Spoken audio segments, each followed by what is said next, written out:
Откако беше прекината 14-тата седница на Советот на општина Тетово одржана на 28 април, се одржа нејзино продолжение.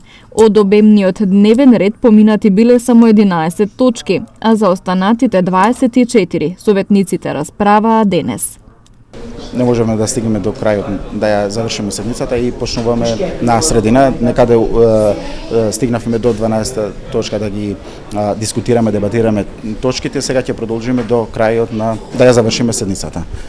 Тие точки што поважни, тоа што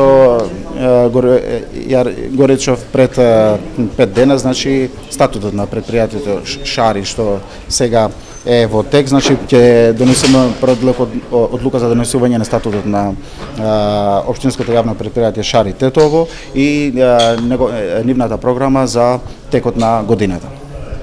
На предложениот дневен ред имаше 28 точки, но дел од нив беа повлечени, а на предлози на советниците беа додадени уште неколку.